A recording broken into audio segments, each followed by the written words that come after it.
बीड जिल्ह्यातील नागरिकांना आनंदाची बातमी। शहरातील नामांकित हॉस्पिटलचे तज्ञ डॉक्टर यांचे जीवनज्योत हॉस्पिटलचे उद्घाटन 15 ऑगस्ट रोजी होत आहे। गुरुवार रोजी सकाळी 11 वाजता जीवनज्योत हॉस्पिटलचे उद्घाटन समारंभ आयोजित केला आहे। आपणास आग्रहाचं निमंत्रण, आपण जरूर या। संपर्क शिवाजीनगर, केसके कॉलेज रोड, बीड।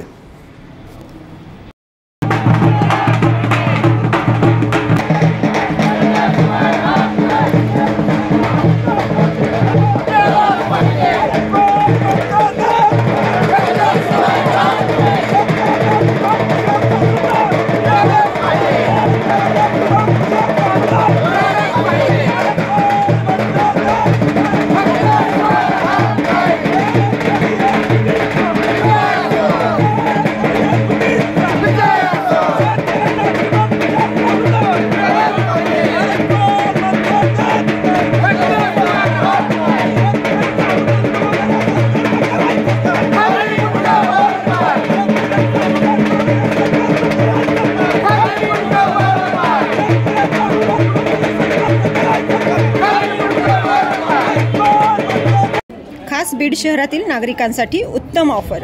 उत्तम किराणा अँड जनरल स्टोअर येथे सर्व प्रकारचा किराणा, कटलरी, तेल, पान मटेरियल आणि पेंडीचे ठोक व किरकोळ विक्री केली जाते। महिनाभराच्या किराणावर उत्तम ऑफर। एक वेळ अवश्य भेट द्या। संपर्क जुना मुंढा रोड, बालाजी मंदिर जवळ, बीड।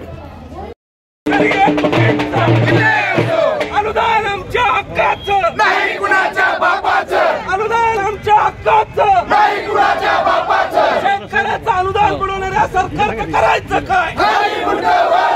शेतकऱ्यांची प्रतारणा करणाऱ्या सरकारचं करायचं काय? अरे कोण म्हणतं देत नाही, भेटल्याशिवाय राहत नाही। शेतकरी एकजुटीचा विजय असो। क्रांतिकारी शेतकरी संघटनेचा विजय असो। जोशी साहेबांचा विजय असो। तुपकर भाऊंचा विजय असो।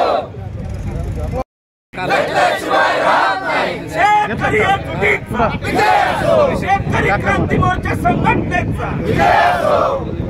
या मोर्चाला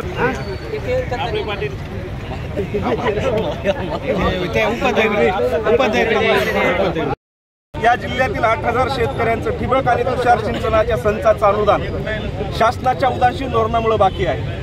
खरं तर राष्ट्रीय कृषी विकास योजनेमध्ये ही योजना गेल्यापासून इथल्या सरकारी वरिष्ठ अधिकाऱ्यांची अनास्था केवळ उपयोगिता प्रमाणपत्र म्हणजे युटिलायझेशन सर्टिफिकेट न दिल्यामुळं या योजनेमध्ये पैसे असून सुद्धा शेतकऱ्यांना पैसे मिळत नाहीत। एकीकडे लाडक्या भाऊ योजना काढायच्या, लाडक्या बहीण योजना काढायच्या, शेतकरी वाऱ्यावर सोडून द्यायचे। कृषी मंत्र्याच्या जिल्ह्यात 8000 शेतकऱ्यांची ही परवड चालू आहे। कृषी मंत्री साहेब, तुम्हाला हे शोभतंय का? हा आमचा त्यांना सवाल आहे। त्यामुळे त्यांनी येणाऱ्या 8 दिवसामध्ये या शेतकऱ्यांच्या खात्यात पैसे मिळावे। तुम्ही राजकारणासाठी, तुमच्या मतासाठी कुठल्याही यात्रा काढत असाल, पण शेतकरी हा जिथं तुमच्या दारामध्ये आक्रोश करतोय याची तुम्ही दखल घेणार का? हा आमचा त्यांना सवाल आहे। कृषी मंत्र्याच्या जिल्ह्यातच अनास्था नाहीये, संपूर्ण कृषी मंत्र्याच्या राज्यातच अनास्था आहे। 670 कोटी रुपये राज्यामध्ये थकलेले आहेत। या बीड जिल्ह्यामध्ये एकूण 25 कोटी रुपये 8000 शेतकऱ्यांचे थकलेले आहेत। त्यासोबतच यांनी सोयाबीन कापसाला आता शिंदे साहेबांनी अनुदान घोषित केलं। गेल्या वर्षी जवळपास 60% लोकांनी ई पीक पाहणी केली नाही। केवळ रेंज उपलब्ध नसल्यामुळे, मोबाईल उपलब्ध नसल्यामुळे, ई पीक पाहणी नसल्यामुळे ते शेतकरी वंचित राहणार आहेत। 2020ला महसुली पंचनाम्यानुसार 3.5 लाख शेतकऱ्यांना सन्माननीय याच पालकमंत्र्यांनी याच ठिकाणी आश्वासन दिलं होतं की आम्ही तुम्हाला वैद्यकीय विमा द्यायला बांधील आहोत। ते त्याचा एक इशारा काय असणार आहे? येणारे 8 दिवस आम्ही सरकारला या ठिकाणी मुदत देणार आहेत। आता जिल्हाधिकारी येतीलच, जर त्यांना यायचं नसेल तर आम्ही सगळे त्यांच्याकडे जाणार आहेत। आम्ही त्यांना इशारा देणार आहेत, 8 दिवसात पैसे द्या, अन्यथा येणारं 15 ऑगस्ट झेंडावंदन तुम्हाला आम्ही करू देणार नाही। जाहीर आवाहन अँटी करप्शन ब्युरो बीड तर्फे जनतेसाठी अतिशय महत्त्वपूर्ण आवाहन। बीड जिल्ह्यातील नागरिकांना आवाहन करण्यात येते की शासकीय कामाकरिता लाच मागणाऱ्या लोकसेवकांविरुद्ध तक्रार असल्यास लाचलुचपत प्रतिबंध विभाग बीड या कार्यालयाशी संपर्क साधावा। संपर्क शंकर शिंदे, पोलीस उपाधीक्षक बीड।